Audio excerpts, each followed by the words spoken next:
디모데후서 4장 1절부터 8절까지 긴급한 주의 명령이란 말씀 제목으로 함께 보시겠습니다. 지금 디모데후서는 바울의 유언장이나 다름없습니다. 사람이 죽음을 앞두고 하는 말을 통해 그 사람의 일생이 어떻게 살았는가, 또 그 사람의 성품, 인품이 다 드러납니다. 죽음을 앞둔 마당에 우리 인간의 진실된 면이 엿볼 수가 있는 장면이지요. 그 사람이 일생을 어떻게 살았는가, 또 그동안의 인생 가운데 어떤 일을 했는가, 이 모든 것들이 집약됐을 때, 죽음을 앞뒀을 때 하는 말을 들어보면 그 사람의 인생관이 다 드러나 있습니다. 우리가 본문 말씀을 통해 비교하면서 우리의 인생관은 무엇일까?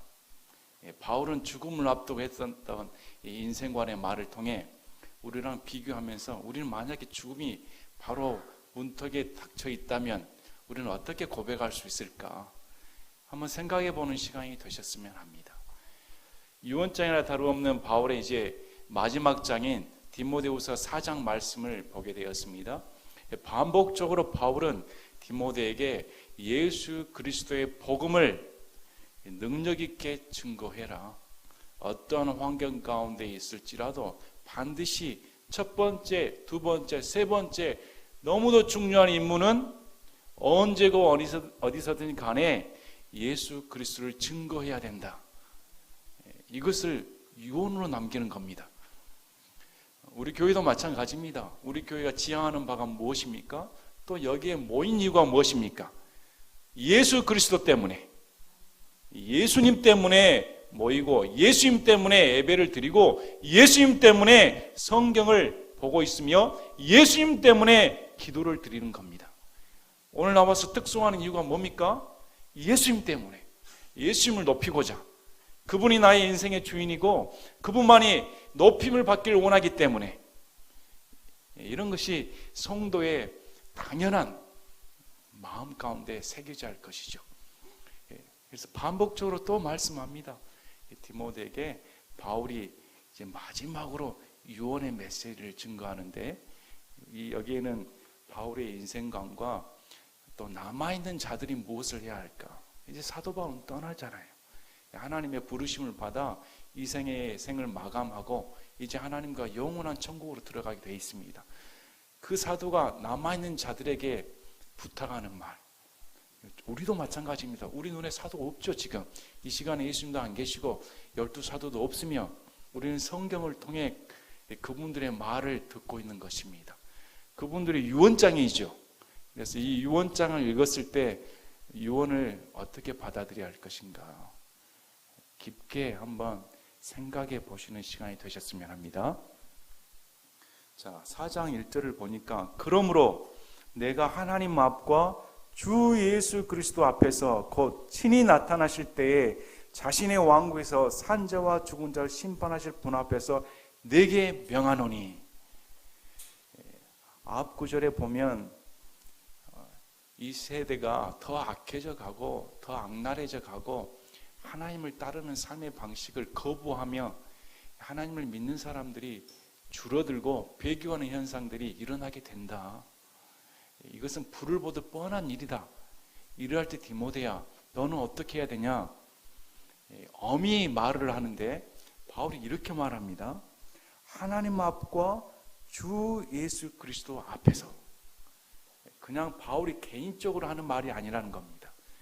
바울이 디모데에게 이건 내가 개인적으로 사사로이 부탁하는 말이 아니고, 지금 내가 너에게 하는 말은 살아계신 하나님, 하늘에 계신 하나님과 주 예수 그리스도 앞에서 내가 너에게 명령하는 것이다. 디모데가 들었을 때는 지금 바울이 개인적인 말로 듣는 게 아니고, 지금도 우주 만물을 통치하시고 인간사를 계획하시는 그분이 직접 바울을 통해 나에게 명령하고 계신다. 지금 성경을 통해 이 말을 듣는 우리에게 하나님께서 명령하신다는 겁니다. 그래서 보십시오. 곧 친히 나타나실 때, 우리 예수님은 친히 나타나십니다. 우리가 히브리서 9장 28절에 이와 같이 그리스도께서도 많은 사람의 죄들을 담당하시려고 단 한 번 드려지셨으며 또 자신을 기다리는 자들에게 죄와 상관없이 두 번째 나타나서 구원에 이르게 하시리라. 첫 번째는 우리 예수님께서 인간의 죄를 대속하기 위해 십자가상에서 희생을 치르셨습니다. 그러나 두 번째 나타나실 때는 죄 문제를 해결하게 오시는 게 아니고 죄와 상관없이 우리를 구원하시기 위해 육체의 몸으로부터 구속하시기 위해 다시 오신다는 겁니다. 다시 나타나신다. 그래서 이분이 나타나실 때는 심판하신다는 겁니다. 자신의 왕국에서 산 자와 죽은 자를 심판하신 분이다. 우리 예수님은 심판하시는 분입니다. 사도행전 10장 42절에 또 그분께서, 이 그분은 예수님입니다. 우리에게 명령하사 백성에게 선포하게 하시고 하나님께서 산자와 죽은 자의 심판자로 정하신 이가 바로 그분이심을 증언하게 하셨으니, 하나님께서 우리 예수님을 산자와 죽은 자의 심판자로 정하셨다. 그날의 때가 되면 그분께서 나타나셔서 반드시 산자와 죽은 자를 심판하러 오신다. 고린도후서 5장 10절 11절에도 우리가 반드시 다 그리스도의 심판석 앞에 나타나리니 이로써 각 사람이 좋은 것이든 나쁜 것이든 자기가 행한 것에 따라 자기 몸 안에 이루어진 것들을 받으리라. 그런즉 우리가 주의 두려움을 알므로 사람들을 설득하거니와 우리가 하나님께 밝히 드러났고 또 너희 양심에도 밝히 드러난 줄로 나는 확신하노라. 이렇게 사도 바울이 말합니다. 사도 바울이 어떻게 말씀하시냐면 우리 예수님이 두려운 분이시란 겁니다. 우리는 예수님을 너무 쉽게 생각하는 경우가 많습니다. 그러나 사도 바울이 경험한 우리 예수님, 사도 바울이 증언한 예수님은 심판자로서 저와 여러분에게 두려움의 대상입니다. 두려운 분이십니다. 우리가 정말로 두려워할 분이 누구신가? 이 세상의 통치자가 아니다. 이 세상의 임금이 아니다. 이 세상 사람들이 아니다. 디모데야, 세상 사람을 두려워하지 말아라. 우리 두려움의 대상은 친히 나타나셔서 죽은 자와 산 자를 심판하러 오실 그분 예수님이시라는 겁니다. 그래서 이 예수님 앞에서 내가 너에게 명령한다. 우리는 심판자이신 예수님을 두려워하고 있을까요? 우리의 행위가, 우리의 속마음이 그날에 다 드러납니다. 우리의 신앙생활을 했던 동기들, 우리 마음속에 뿌리 깊었던 것들 다 그날에는 이 심판자이신 우리 예수님께 숨길 수가 없습니다. 다 드러나 버립니다. 어찌할까요? 사람들의 신앙적인 행위는 교회가 인위적으로 돌아가거나 위선적으로 돌아가기 쉽습니다. 마음을 드러내서 하나님을 찬양하기보다 형식적으로 빠질 때가 많지요. 그냥 시계추인 것처럼 태엽을 감아놔서 따르릉 울리고 알람 시계가 울려나면 자동적으로 일어나서 11시 되면 딱 앉아있고 12시 반 1시 되면 밥 먹고 교제나눠 뚝 가고 이런 것이 반복적으로 돼버리면 저나 여러분이나 하나님 앞에 심판날에 심판을 피할 수가 없습니다. 우리는 두려움을 가져야 됩니다. 주님께 경외함을 가져야 됩니다. 반드시 그분이 우리의 행위에 따라 심판하신다. 그래서 디모데에게 다시 각인시킨 겁니다. 디모데야, 너의 행위와 너의 마음을 심판하실 그분이 계신다는 겁니다. 그래서 2절 보십시오. 두렵기 때문에 말씀을 선포해라. 때에 맞든지 맞지 아니하든지 긴급히 하라. 이게 바울이 디모데에게 준 유언의 메시지입니다. 디모데는 복음을 선포한 사람이었습니다. 이제 사도 바울의 제자로서 사도 바울의 바톤을 잡고 남겨진 사역을 감당을 해야 할 사람이었습니다. 그래서 가장 중요한 것이 말씀을 선포하라는 겁니다. 설교하라는 겁니다. 증거하라는 겁니다. 이보다 더 중요한 것은 없다. 말씀을 선포하는 것이 너의 가장 우선적인 임무이다. 어떻게 해야 됩니까? 때에 맞든지 맞지 아니하든지 때에 상관없이 가릴 것 없이 무조건적으로 해야 된다는 겁니다. 우리는 때를 기다리기 쉽습니다. 또 사람들에게 말씀을 증거할 때 내가 아니면 다른 사람이 할 수 있지, 지금 때가 아니야, 눈치가 보이는데, 이런 환경에서 예수님 얘기 꺼내는 것은 나만 이상한 분위기를 만드는 거야. 이상한 사람 취급돼. 이렇게 속도염이 많을 때가 있습니다. 또 다른 사람의 눈치를 볼 때가 많죠. 심리학적으로 한 테스트가 있습니다. 긴급한 일이 닥쳤을 때 1대1로 부딪히면 그 사람은 해결합니다. 자기가 나서서 일을 해야 되니까. 하지만 여러 명이 있을 때는 누구 하나 꼼짝하지도 않습니다. 아마 여러분도 그런 실험을 통해서 많이 보셨을 겁니다.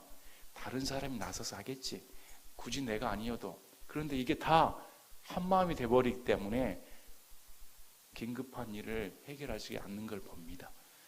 그래서 이것은 디모데에게 준 명령입니다. 너가 나서서 적극적으로 해결을 해야 된다는 겁니다.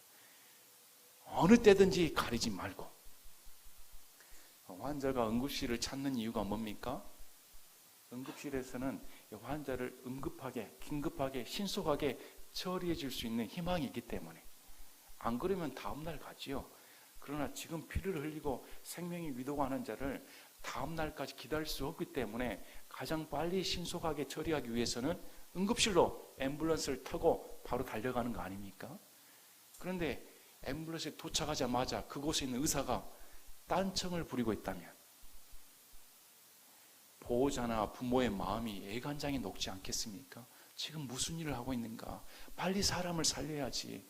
얼른 인공호흡을 시키든지 심장의 박동을 회복시키든지 빨리 회복시키는 것이 우선적인 문제이지요. 그러나 그곳에 있는 의료진들이 괜찮습니다, 뭘 그러실까요? 이러고 있으면 얼마나 마음이 애타겠습니까? 이런 경우가 교회에서 벌어지고 있지 않나 생각됩니다. 교회는 응급이나 다름없죠. 지금 자기 신의 죄 때문에 죄 문제로 피를 질질 흘리고 죽어가는 환자들이 있는 곳이나 다름없습니다.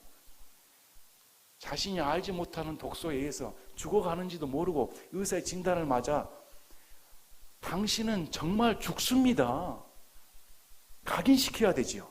그래서 말씀 선포는 죄인을 죄인 되게 해주는 겁니다. 죄인을 죄인 되게 가르쳐 주는 것이 말씀 선포인 겁니다. 그래서 병원에 오면 당신은 환자입니다, 죽습니다.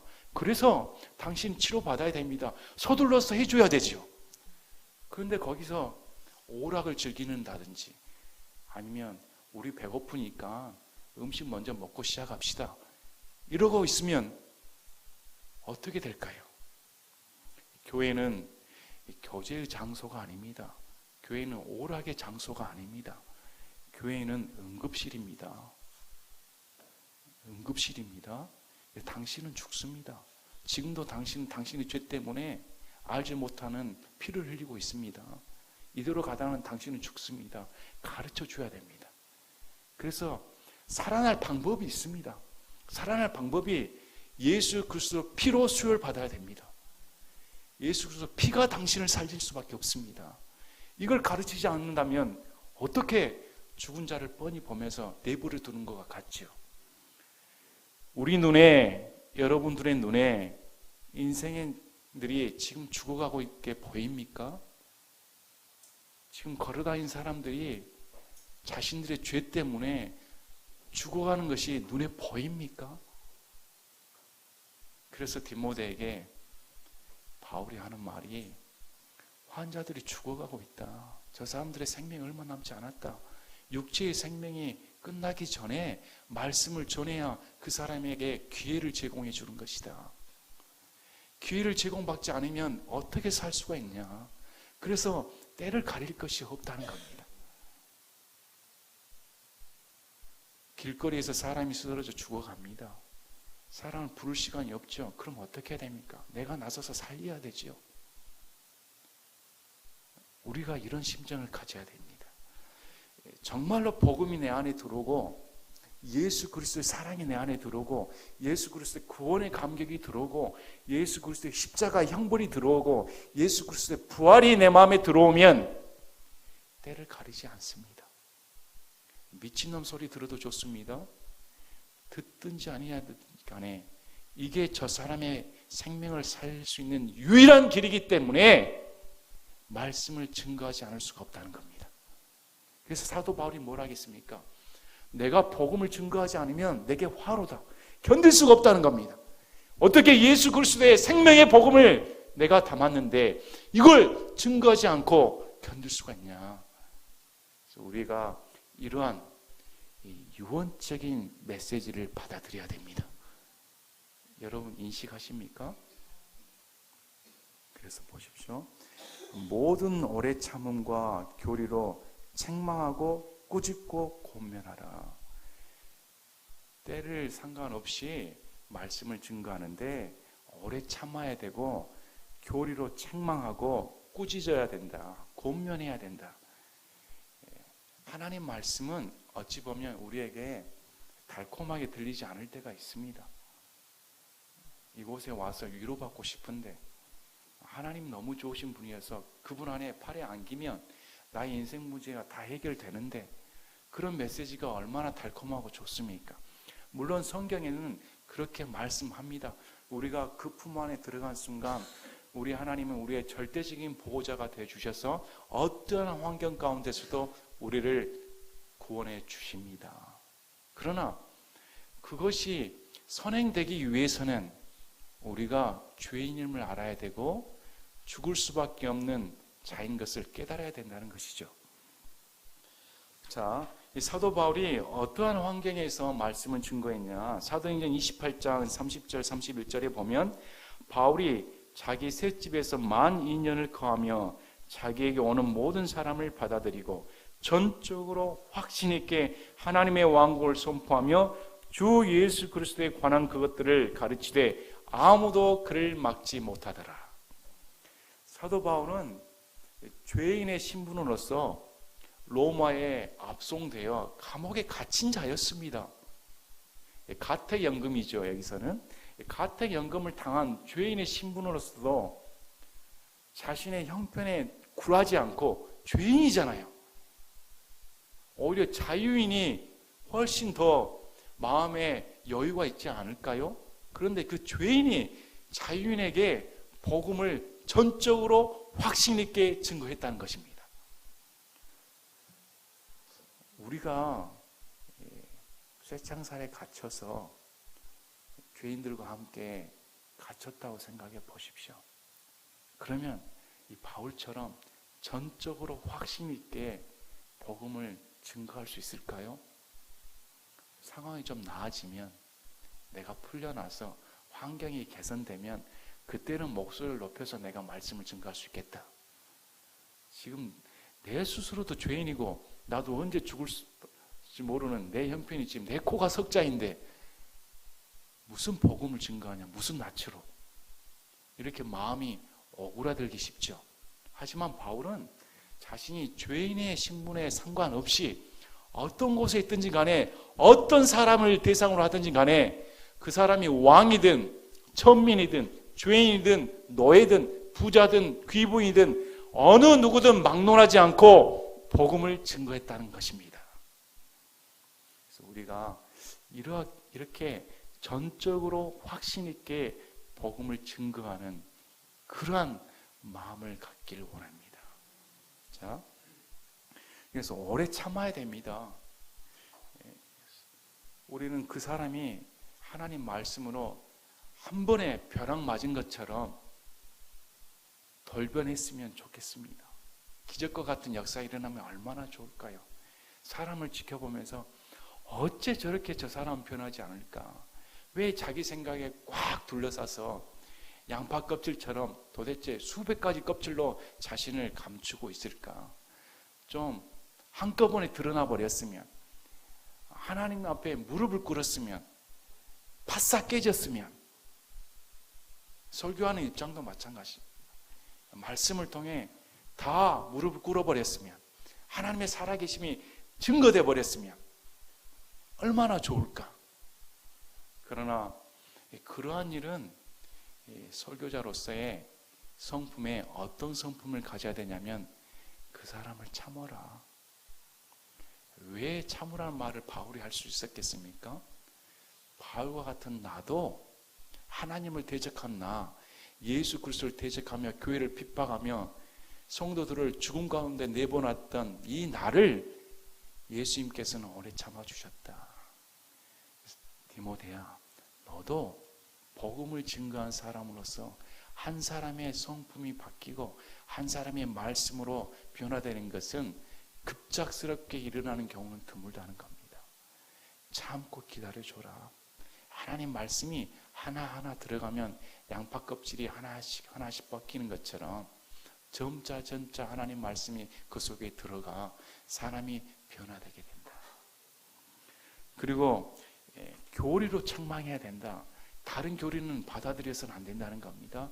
예수님만이 유일한 나의 주님이시다. 천국과 지옥이 있다. 이러한 교리를 분명하게 가르쳐야 된다. 성육신 사건, 부활의 사건을 명백하게 가르쳐 줘야 된다. 그리고 책망해야 된다. 죄에 대해 꾸짖어 줘야 된다는 겁니다. 하나님 말씀에 벗어나서 하는 행위들은 하나님께서 심판하시기 때문에 그 사람에게 책망도 할 줄 알아야 되고 또 이렇게 행동해서는 안 됩니다. 권면해 줄 줄도 알아야 되는 겁니다. 자, 이렇게 해야 되는데 3절에 보니까 때가 이르리니 그들이 건전한 교리를 견디지 못하며 귀가 가려워 자기 욕심대로 자기를 위해 선생들을 쌓아두고 또 진리로부터 귀를 돌이켜 꾸며낸 이야기들로 돌아서리라. 이렇게 권면하고 말씀을 선포했음에도 사람들이 듣지 않는 날이 온다는 겁니다. 건전한 교리를 견디지 못한다. 하나님의 성품의 교리를 견디지 못한다는 겁니다. 늘 교회에 와서 당신이 죄인입니다. 심판받습니다. 이젠 지긋지긋하다는 겁니다. 좀 더 좋은 소리 할 수 있지 않습니까? 좀 더 우리 마음에 합한 말을 할 수 있는 거 아닙니까? 우리가 디모데 전후서를 살펴보았습니다. 저도 설교하는 입장에서 디모데 전후서를 하니까 우리가 느끼는 게 계속 반복입니다.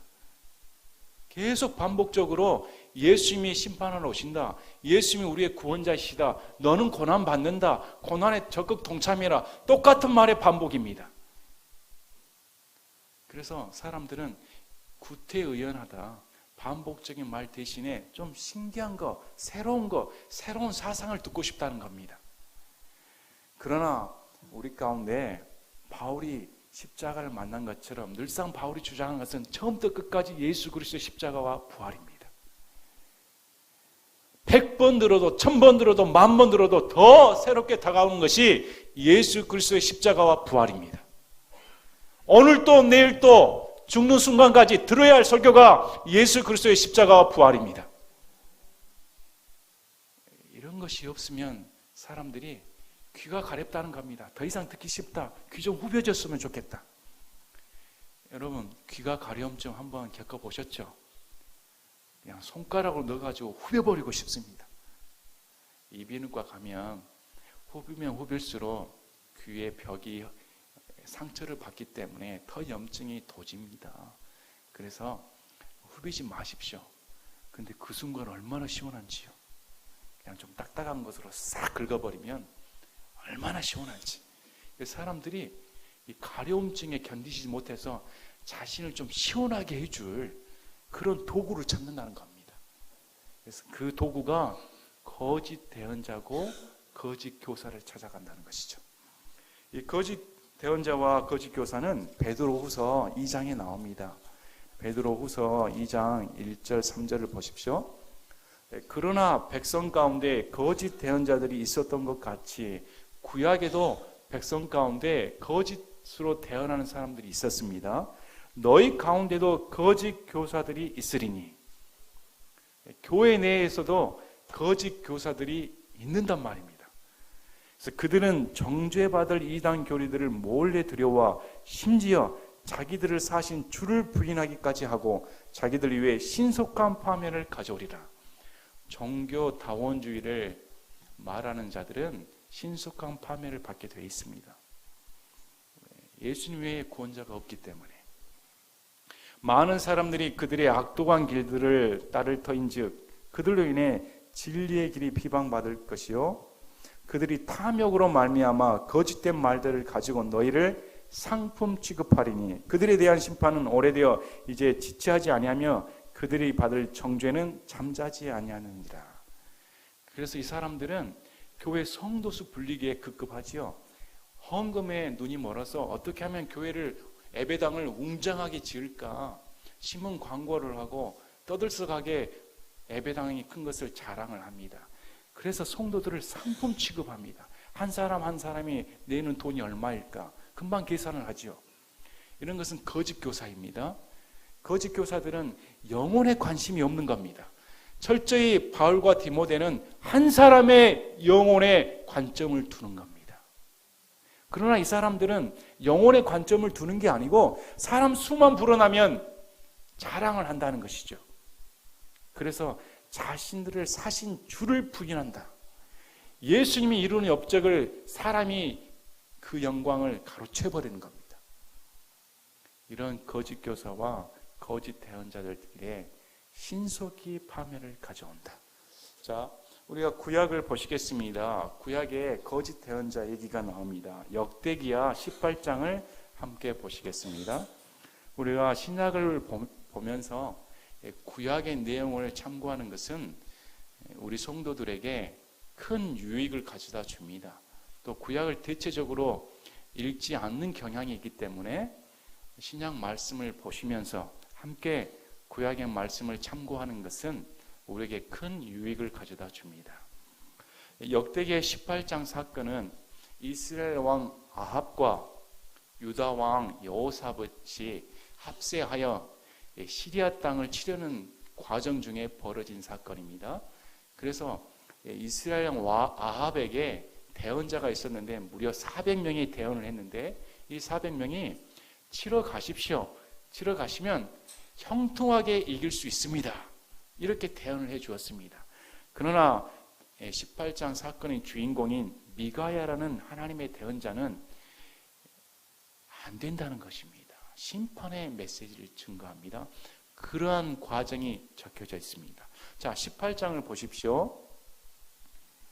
2절에 보니까 몇 해 뒤에 여호사밧이 사마리아 내려가 아합에게 이르렀더니 아합이 그와 또 그가 소유한 백성을 위해 양과 소를 많이 잡고 자기와 함께 라못 길르앗으로 올라가도록 그를 설득하였더라. 그래서 라못 길르앗은 시리아 지역인데 가서 쳐서 약탈하자는 것이죠. 그래서 이스라엘 왕 아합이 유다 왕 여호사밧에게 이르되 당신은 나와 함께 라못 길르앗으로 가시겠습니까? 그가 대답하되 나는 당신과 같고 내 백성은 당신의 백성과 같으니 그래 함께 싸웁시다 해서 여호사밧이 주의 말씀에 여쭈어 보십시오 했더니 아합이 대언자 400명을 함께 모으고 그들에게 이르되 우리가 나갈 것인가 말 것인가 했더니 이 400명이 그들이 이르되 올라가소서 하나님께서 그곳을 왕의 손에 넘겨주시리다 하니라. 올라가라는 겁니다. 그러면 이것은 하나님께서 왕에게 넘겨주신 것이기 때문에 그냥 무조건 이깁니다. 이렇게 말했습니다. 자, 이 말을 여호사밧이 어떻게 말합니까? 우리가 주께 여쭙고자 하니 이들 말고 여기에 그분의 대언자가 없나이까? 자, 여호사밧은 주께 여쭙겠사오니 이 주가 여호와 하나님입니다. 여호사밧은 그 400명 대언자 말을 듣는 게 아니고 여호와 하나님, 주라 불리우신 그분의 대언자를 말을 듣겠다는 겁니다. 그 대언자가 없습니까? 물어봤더니 이스라엘 왕이 여호사밧에게 이르되 오직 한 사람이 있으니 우리가 그를 통해 주께 여쭐 수 있으나 그는 나를 향해 결코 좋게 대언하지 아니하고 항상 나쁘게 대언함으로 내가 그를 미워하나이다. 좋은 말 듣기 원하는 왕이 자신의 싫은 말을 하는 대언자인 이 미가야는 내가 싫어합니다. 그는 주의 이름으로 대언하는 사람인데 나한테 좋은 말을 하지 않으니까. 그런데 보십시오. 한번 불러서 말씀을 하지 마십시오. 그분을 부르십시오 했습니다. 그래서 미가야를 속히 데려오라 했습니다. 자, 12절을 보십시오. 12절에 미가야를 부르러 간 사자가 그에게 말하 이르되 보소서 대언자들의 말이 하나같이 왕에게 좋게 고합니다. 그래서 당신도 좀 좋은 말 좀 해주십시오. 이렇게 말합니다. 자, 그런데 13절에 미가야가 이르되 주께서 살아계심을 두고 맹세하노니 내 하나님께서 말씀하시는 것 즉 그것을 내가 말하리라 하니라. 대언자의 자세는 하나님께서 말씀하신 그것을 있는 그대로 말한다. 워렌 위어스비라는 유명한 목사님이 계십니다. 워렌 위어스비 목사님은 바울 시대에 통치자들이 이렇게 다녔다고 합니다. 통치자들이 다닐 때는 항상 통치자를 대신할 선포자를 데리고 다녔다고 합니다. 이 선포자는 왕의 말을 크고 좋은 목소리를 내서 그대로 백성에게 증거하는 역할을 했다고 합니다. 그래서 선포자는, 설교자는, 대언자는 하나님의 말씀을 가감없이 있는 그대로 증거한 겁니다. 인간의 생각이 들어가서는 안 되고 다른 사람의 말이 섞여서는 안 되고 왕의 말을 한 점도 빼먹지 않고 있는 그대로 증언하는 사람이 이 선포자이죠. 그래서 미가야가 하나님이 두렵기 때문에, 하나님이 지금 살아계시기 때문에, 그분이 나의 행동을 보시고 나의 말을 들으시기 때문에 그분 앞에 사람의 인정을 구하는 게 아니고 있는 그대로 증거하겠다. 그래서 미가야가 대언을 합니다. 대언을 해서 망합니다. 이렇게 대언을 합니다. 그러니까 아합이 보시옵소서 저 사람은 좋은 말 하는 사람이 아닙니다. 그래서 치고 때리고 감옥에 가둬버립니다. 그 뒷장에 뒷구절에 아합이 미가야의 대언처럼 싸움에 나가 죽임을 당합니다. 우리 하나님 말씀은 1.1에도 가감없이 그대로 증거되는 겁니다. 자, 400명이나 되는 대언자들이 한 목소리로 왕에게 좋은 말을 증거했습니다. 그런데 한 사람만이, 왕의 미움을 받는 한 사람만이 유일하게 하나님의 말씀을 있는 그대로 증거했습니다. 이런 일이 오늘날도 발생한다는 겁니다. 오늘날도 교회에서 사람들은 하나님의 말씀을 듣기 싫어하죠. 나한테 듣기 좋은 말만 구하는 것입니다. 그래서 예레미야 5장 29절 31절에 대언자들은 거짓으로 대언하고 제사장들은 자기 방법으로 다스리며 내 백성은 그렇게 하는 것을 사랑하나니 그것의 마지막에는 너희가 무엇을 하려느냐. 하나님께서 심판하지 않을 수가 없다는 겁니다. 대언자들은 거짓으로 잘된다 부한다 당신의 인생이 축복받는다 행복으로 초대받습니다 이런 말만, 달콤한 말만 해주고, 또 백성을 다스리는 제사장들은 하나님의 말씀이 율법으로 다스리는 게 아니고 자기들의 탐욕으로 다스리고, 이러한 행동들을, 이러한 세태를 백성들이 거부하는 게 아니고 사랑한다, 좋게 여긴다는 겁니다. 그래서 하나님께서 너희들을 내가 어떻게 하랴. 우리가 바른 신앙을 가져야 됩니다. 하나님께서 우리를 보실 때 과연 우리 스스로도 내 귀를 좀 시원하게 후벼줬으면, 좀 그런 달콤한 말씀이 나한테 들어왔으면, 늘상 내 마음을 위로해주고 평안의 말만 들려왔으면, 이렇게 생각할 때가 많습니다. 그래서 유유상종인 겁니다. 그 목사의 그 성도입니다. 그 말씀에 그 성도들이 따라가는 것이죠. 그래서 우리는 교회를 보고 따라가서는 안 됩니다. 목사의 경력을 보고 따라가서도 안 됩니다. 철저하게 하나님의 말씀이 어떻게 증언되고 있는가, 하나님의 말씀에 내가 귀를 기울여야 되는 겁니다. 아마 귀를 막아버린 사건은 사도행전 7장에 나오는 사건이죠. 이스라엘 백성들이 우리 스데반의 말을 듣기가 싫어서 귀를 막아버립니다. 더 들을 수가 없다. 그리고 돌로 쳐 죽여버리죠. 스데반이 무슨 말을 했습니까? 너희가 죽인 그 예수님이 우리의 구원자이시다. 그분을 받아들여야 된다. 하지만 듣기 싫다는 겁니다. 오늘날에도 마찬가지입니다. 우리 하나님은 심판을 오시기 때문에 하나님의 말씀에 귀를 기울이지 않는 자는 바로 그날에 영원한 불에 처해진다. 이렇게 말씀합니다. 자, 그래서 이러한 과정을 보면서 다시금 디모데에게 하는 말이, 그러나 너는 모든 일에서 깨어있고 고난을 견디며 복음 전도자의 일을 행하고 내 사역을 온전히 입증하라. 많은 사람들이 이러한 일로 배교를 할 때, 거짓 교사들 따를 때 그런 거 상관없이 너는 깨어 있으라는 겁니다. 깨어 있어서 사태를 추이하고 어느 게 하나님 말씀에 변질된 것인가, 순수한 것인가 파악할 줄도 알아야 된다. 또 고난을 견뎌야 된다. 이렇게 하는 사람들은 좋은 소리 듣지 못합니다. 오늘 또 죄에 대해 설교를 하고 지옥 형벌을 가르치며 예수님만이 유일한 주님이십니다. 이런 설교는 칭송받지 못하지요. 인기를 끌지 못합니다. 고난의 길을 자처하는 것과 같습니다. 그래서 디모데야, 굴하지 말아라. 그것은 당연한 고난이기 때문에 그 고난을 견디고 복음 전도자의 일을 행해라. 너는 복음을 전도하는 사람이다. 복음을 증거하는 사람이기 때문에 언제 어디서든지 말씀을 증거해라. 그리고 내 사역을 온전히 입증하라. 그렇게 함으로써 디모데가 맡은 사역을 입증하라. 우리 은혜침례교회가 맡은 사역이 무엇입니까? 우리 은혜침례교회가 맡은 사역이 예수님을 증언하는 것입니다. 예수님 안에 죄의 구속함이 있다. 예수님 안에 생명이 있다. 예수님 안에 부활이 있다. 이것을 증언하는 것을 입증한다. 자, 이러면서 디모데에게 이제 바울이 떠나는 말을 합니다. 이제 내가 내 자신을 헌물로 드릴 준비가 되었고 나의 떠날 때가 가까이 이르렀도다. 죽는다는 말입니다. 쉽게 말하면 나 이제 죽는다, 죽으러 간다.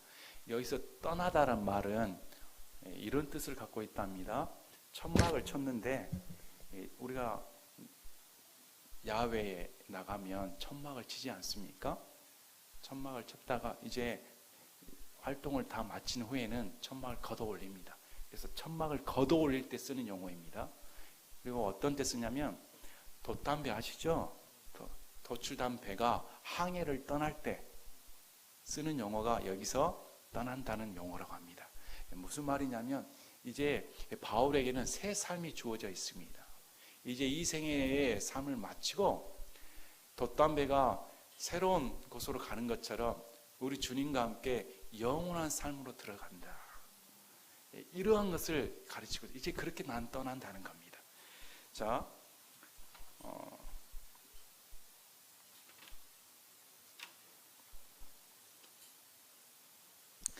바울은 이렇게 말을 했습니다. 베드로전서 빌립보서 1장 23절에 떠나서 그리스도와 함께 있기를 바란다. 또 고린도후서 5장 8절에도 내가 말하노니 우리가 확신에 차서 원하는 바는 차라리 몸을 떠나 주와 함께 있는 그것이니라. 바울은 사역을 하면서 이 몸을 떠나 주와 함께 있는 것을 항상 고대했습니다. 그게 소망이었습니다. 우리 믿는 자들의 소망이지요. 우리 믿는 자들의 소망은 어서 빨리 이 육신의 장막을 벗어버리고 주와 함께 가는 것입니다. 안 믿는 사람들은 지옥이지요. 안 믿는 사람들은 소망이 없지요. 안 믿는 사람들은 죽음이 형벌로 다가오지요. 그러나 믿는 자에게는 죽음이 축복으로 다가오는 겁니다. 새로운 항해의 출발점이니까 죽음이 끝이 아닌 것입니다. 이걸 왜 우리가 보증을 하느냐? 우리 안에 거하신 성령님이 계시기 때문에. 자, 여러분 천국 보셨습니까? 여러분 예수님 살아계신 거 보셨습니까? 여러분 천사들 보셨습니까? 그럼 어떻게 죽음이 끝이 아니라고 장담할 수가 있습니까? 어떻게 죽음을 축복으로 여러분은 받아들일 수가 있는 겁니까? 바로 우리 안에 성령님이 계시기 때문에. 우리 안에 성령님이 계시면 저 천국이 보입니다. 우리 안에 성령님이 계시면 이 세상의 죽음이 전부가 아니라는 것이 믿어집니다. 우리 안에 성령님이 계시면 예수님이 지금도 살아계시고 죽는 순간에도 나와 함께 계시며 죽음 이후에도 나와 영원히 함께 하심을 믿어진다는 겁니다. 너무도 확실한 증거가 우리 안에 있는 것이죠. 그래서 바울이 내 생애에 이제 떠난다, 새 출발을 하는 것이다. 얼마나 영광스러운 날입니까? 그날이 고대지지 않습니까? 그날이 기쁨으로 다가오지 않습니까? 그래서 그에 앞서 바울이 이렇게 고백합니다. 내가 내 자신을 헌물로 드릴 준비가 되었다. 바울은 자신의 삶을 하나님 앞에 헌물로 드린다. 이 헌물은 재물을 말합니다. 헌물로 바쳐질, 하나님께서 향기롭게 받아들일 만한 내 삶 전체를 드릴 준비가 되어 있다는 겁니다. 얼마나 멋진 고백입니까? 얼마나 가슴 뭉클하게 다가오는 고백입니까? 자신의 삶 전체를 통해서 우리 하나님의 영광을 위해 쓰임받을 수 있는 은혜를 누렸다. 얼마나 영광스러운 것입니까? 이 한마디에 바울의 인생관이 들어가 있는 겁니다. 내가 내 삶이 주께 드릴 헌물이었다. 우리는 어떠할까요? 우리는 죽음을 앞두고 과연 이렇게 고백할 수가 있을까요? 나의 죽음이, 나의 삶이 우리 하나님께 드려질 헌물이었다. 이렇게 고백이 나올까요? 그래서 우리 사도 바울이 사도행전 20장 24절에 내가 나의 생명을 내게 귀한 것으로 여기지 아니하노니 이것은 내가 나의 달려갈 길과 주 예수님께 받은 사역 곧 하나님의 은혜의 복음을 증언하는 일을 기쁨으로 끝마치고자 함이라. 바울은 자신의 전 인생을 예수 그리스도에게 목매달았습니다. 예수 그리스도만 영광을 받으신다면 기꺼이 자신의 생명을 놓는 것을 아깝지 않게 여겼습니다. 우리하고는 차원이 다른 삶이죠. 우리하고는 거리가 먼 삶이죠. 그렇게 바울이 살았습니다. 그렇게 한 이유는 보십시오. 내가 선한 싸움을 싸우고 달려갈 길을 마치고 믿음을 지켰은즉 이후로는 나를 위하여 의의 관이 예비되어 있다. 이렇게 믿음의 길을 달려간 사람에게 하나님께서 의의 관을 예비해 주셔서 상급으로 갚아주신다는 겁니다. 그날의 영광을 바라본 것입니다. 그래서 이것은 주 곧 의로우신 심판자께서 그날에 그것을 내게 주실 것이요 내게만 아니라 그분의 나타나심을 사랑하는 모든 자들에게도 주시리라. 바울만 주는 게 아니고 그것을 기대하는 우리에게도 하나님께서 우리 주 예수님이 갚아주신다. 의의 관을 우리를 위해 주신다. 그날을 고대하는 자에게는, 믿는 자에게는 하나님께서 의의 관을 주시고 믿지 않는 자에게는 영원한 불의 심판이 기다리고 있는 겁니다. 그래서 디모데에게 무엇을 바라봐야 되느냐? 디모데야, 나의 삶이 입증했다는 겁니다. 내 생명을 조금도 아끼지 아니하고 선한 길을 가도록 내 믿음을 지켰기 때문에 너도 그렇게 하라는 겁니다. 이렇게 하는 이유는 이 생을 다하는 순간 그 나라에 가서 우리의 심판자이신 우리 주 예수님이 직접 의의 관을 주신다. 우리에게도 이러한 믿음을 가져야 됩니다. 우리의 마음의 눈이 열려서 그런 것을 바라볼 수 있다면 얼마나 좋을까요? 그래서 죽음을 앞둔 사람은 거짓말하지 않잖아요. 죽음을 앞둔 사람은 진실을 말하잖아요. 죽음을 앞둔 사람은 자신의 모든 것을 드러내서 후손에게, 남아있는 가족들에게 이것만은 지켜라 명령하지 않습니까? 바울이 이제 내 목이 달아날 날이 곧 다가왔다. 남겨진 디모데에게 해줄 수 있는 유일한 말이 예수님께 목숨을 걸어라는 겁니다. 우리 예수님은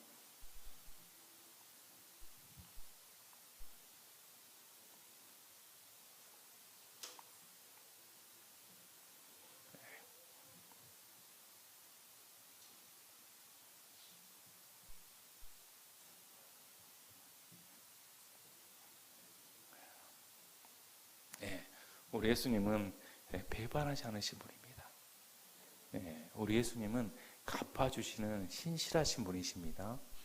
그래서 인생의 가장 큰 축복은 내 안에 예수님이 들어와서 예수님과 친교를 이루는 겁니다. 예수님과의 얼마만큼 친교를 이루는가에 따라 그 사람의 가치가 달라지게 되어 있습니다. 바울처럼 한순간도 예수님과 나눔이 없이 매 순간 예수님을 인식하면서 이제 남은 순간까지 그분과 함께 있다. 이것이 얼마나 큰 놀라운 고백입니까? 우리에게도 가장 큰 고백, 가장 큰 우리 마음의 행복은 예수님과 함께 사는 것이다. 예수님과 함께 이 생을 마감하는 것이 우리에게 큰 축복입니다. 그래서 이러한 복음을 증거해야 되는 겁니다. 복음입니다. 복음. 복된 소식이기 때문에 우리에게 생명을 부어하는 예수님을 때가 이르든 이르지 않든 어떤 사람이든 상관없이 어느 때든지 간에 나서서 증언해야 되는 겁니다. 아이에도 상관없습니다. 어린아이도 증언해야 됩니다. 노인도 상관없습니다. 젊은이도 상관없습니다. 우리가 믿는 자라면 이런 나를 만나주신 구원해주신 예수님을 반드시 증언해야 되는 겁니다. 우리 교회가 이런 분명한 복음을 증언하는 교회가 되었으면 합니다. 우리 예수님이 높임을 받고 우리 예수님이 우리의 인생을 책임지시며 마지막 순간에 죽음을 앞둔 우리에게도 책임을 지신다. 우리는 죽습니다. 우리 안 죽을 사람이 있습니까? 여기 남아서? 하루가 지났으면 이제 죽을 날이 하루 더 가까워진 것이죠. 여름이 엄청 무더웠는데 올 여름같이 그렇게 무더운 날이 있었을까? 무슨 36도입니까? 36도면 목욕탕에 가면 온탕 온도이죠. 36도, 37도면 사우나 아닙니까? 그렇게 더운 여름이 엊그제 같았는데 오늘은 추워요. 그래서 사람들 하는 말이 이제 눈 오겠다. 벌써 2017년도가 곧 다가오네. 세월이 얼마만큼 빠른지. 나이 드신 분들은 세월 좀 잡아보고 싶으실 겁니다. 손살같이 지나가지 않습니까? 언제 죽을 줄 모릅니다. 영원히 사는 것처럼 사는 사람은 정말 어리석은 사람입니다. 이 땅을 바라보며 영원히 살 것처럼 생각한 사람은 결국 이 땅 속에 감추어진 지옥으로 들어갑니다. 하지만 하늘을 바라보며 영원한 삶을 살 것으로 생각한 사람은 저 하늘에 있는 숨겨진 천국으로 들어가게 되어 있습니다. 뭘 바라보십니까? 그래서 우리가 우리 마음의 눈이 열려서 정말 우리가 뭘 바라보고 살아야 할까? 오늘 바울의 이혼의 말씀을 디모데가 들었던 것처럼 바로 우리가 당사자가 되어서 그 말씀을 듣고 우리의 신앙의 토대가 되었으면 합니다. 제가 기도하고 마치겠습니다.